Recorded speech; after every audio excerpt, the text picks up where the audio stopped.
आज यानी 16 नवंबर के द हिंदू को करेंगे एनालिसिस। सबसे पहला जो न्यूज़ है ये आ रहा है पाकिस्तान से, और एक न्यूज़ है आपको पाकिस्तान के जुडिशियल क्राइसिस को लेकर के। उसके जो तीसरे जज हैं इन्होंने भी ट्वीट कर दिया है, और पाकिस्तान में एक तरह से जुडिशियल क्राइसिस का पूरा एक इन्वायरमेंट बना हुआ है।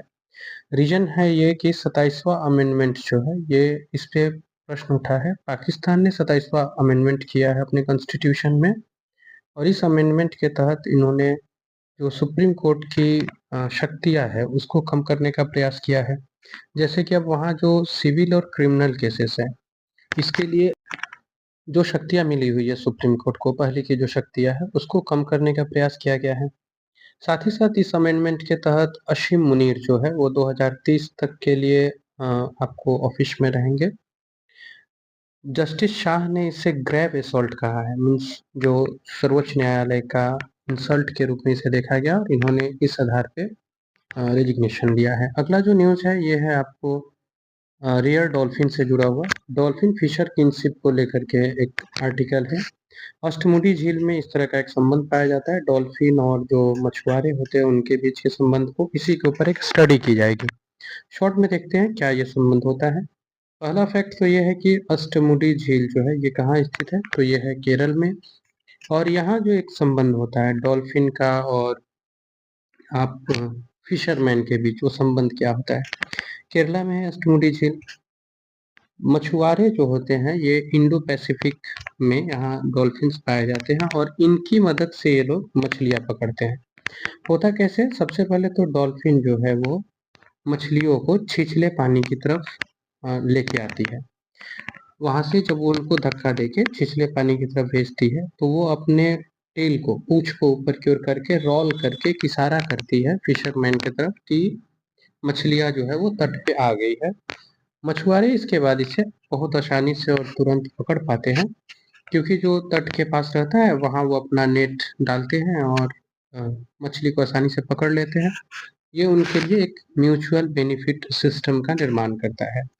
अब ये जो संबंध है, जो रिलेशन एक मछली और मानव के बीच देखने को मिल रहा है, उसको रेयर इंटर स्पीसीज कोऑपरेशन नाम दिया गया है, और इसी के ऊपर एक रिसर्च किया जाएगा जो 2028 तक होगा।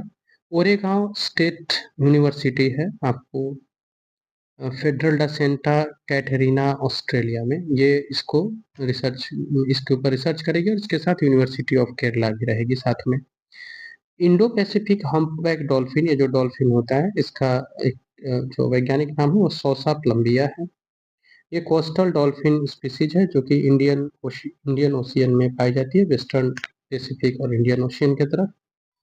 नेक्स्ट जो है आपको एक अगला न्यूज है वो है वृंदावनी वस्त्र को लेकर। असम गवर्नमेंट ने वृंदावनी वस्त्र को लेकर के एक प्लानिंग किया है कि ये जो वस्त्र की एक प्रजाति है जो असम में पाई जाती है, फिलहाल ये मूव कर गई है ब्रिटेन की तरफ, और इसे वापस लाने के लिए एक प्लानिंग किया जा रहा है। आपको वो न्यूज नीचे यहाँ है।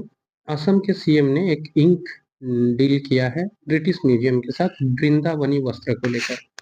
ब्रिटिश म्यूजियम में पड़ा हुआ है ये वृंदावनी वस्त्र, और इस कैटेगरी के वस्त्र को काफी रेयर और काफी इंटरेस्टिंग किस्म से देखते हैं। तो इस वस्त्र को वापस असम में लाने का एक प्लान चल रहा है। इसके परिप्रेक्ष्य में असम के सीएम ने लंदन की यात्रा की, और यहाँ इन्होंने एक ब्रिंगिंग बैक हिस्टोरिकल एक एग्रीमेंट आप कह सकते हैं, या फिर एक प्रोसेस इन्होंने प्रारंभ किया है जो एक एग्रीमेंट के रूप में बनने की उम्मीद है, म्यूजियम के साथ की जाएगी। और इसका जो उद्देश्य है वो है इस वृंदावनी वस्त्र को वापस भारत की ओर लाना। ये वस्त्र है जो कि मोटिफ रिच होती है, काफी सिल्क में बनी हुई होती है, मोटिफ रिच सिल्क क्लॉथ होती है, जिसको 15वीं 16वीं शताब्दी में न्यू वैष्णव संत जो होते थे, नौ वैष्णव संत लोग जो थे या धर्म सुधारक लोग थे, वे इसको बनाते थे। बाद में ये धीरे धीरे करके तिब्बत और अन्य देशों तक पहुंचा। ब्रिटिश इसको यहाँ से कैरी करके अपने यहाँ ले गए और अपने यहाँ म्यूजियम में रखा।